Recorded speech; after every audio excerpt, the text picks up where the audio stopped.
राज्यत बीजेपी मित्रजोट सरकारों बिरुद्धे बलिसे प्रतिष्ठान विरोधी बता इहाते बीजेपीक पराभूत करार बारे ऐक्यबद्ध होवार प्रस्तुति आरम्भ करिছে नवगठित असम जातीय परिषद और राइजर दल।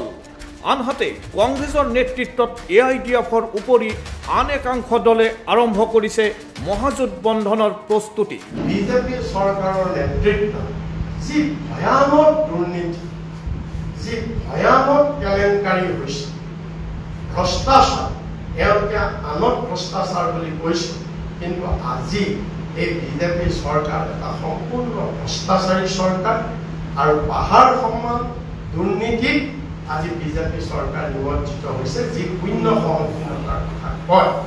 गतिके आमी এই আটাইকেইটা বিৰোধী দলে আমি এই बीजेपी सरकारों आटाइबिलाक दुर्नीति आमी न्यायिक तदন্ত दाबी কৰিছো। বিৰোধী ৰাজনৈতিক দলসমূহৰ তৎপৰতাত থৰকাচুটি হেৰুৱাইছে সাহসীয় বিজেপি দলৰ নেতৃত্বই। মঙলবাৰে প্ৰদেশ বিজেপিৰ মুখ্য কাৰ্যালয় বাজপেয়ী ভৱনত দলৰ নেতৃত্বই আয়োজন কৰিছিল এখন যোগদান সভাৰ, কিন্তু শেষ মুহূৰ্তলৈকে এই যোগদান কাৰ্যসূচীলৈ কোনো নাহিল।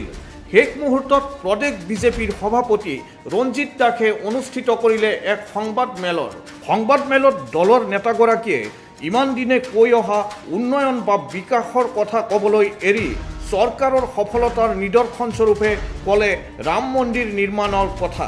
কংগ্ৰেছৰ দিনত ৰাম মন্দিৰটো নিৰ্মাণ কৰা নাই। ৰাম মন্দিৰ নিৰ্মাণ কোনে কৰিছে? মাননীয় নৰেন্দ্ৰ মোদী ডাঙৰীয়াৰ নেতৃত্বৰ চৰকাৰখনৰ দিনতে নিৰ্মাণৰ কাম চলিছে। আৰু যোৱাকালি মাননীয় মুখ্যমন্ত্ৰী ডাঙৰীয়াই আমাৰ মাইনৰিটি মৰ্চাৰ সভাত প্ৰকাশ্যভাৱে এই কথাষাৰ কৈছে যে ৰাম মন্দিৰৰ যেতিয়া কামৰ শুভাৰম্ভ কৰিছিল সমগ্ৰ দেশৰ মানুহটো জাতি ধৰ্ম বৰ্ণ নিৰ্বিশেষে বিভিন্ন মানুহে বিভিন্ন অপপ্ৰচাৰ চলাইছিলে, কিন্তু এই সংখ্যালঘু সমাজৰ মানুহে ক'ৰবাত বিধি পথালি দিছে নেকি?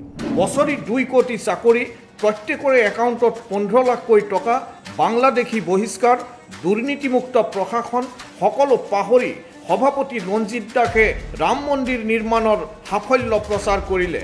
কিয়নো বিজেপিৰ এগৰাকী প্ৰভাৱশালী নেতাৰ মতে ৰাজ্যৰ পৰৱৰ্তী বিধানসভা নিৰ্বাচন হ'ব 35% সংখ্যালঘু নাগৰিকৰ বিৰুদ্ধে 65% সংখ্যাগুৰু নাগৰিকৰ যুঁজ। নিউজ ডেস্ক ৰিপোৰ্ট, অসমীয়া নিউজ।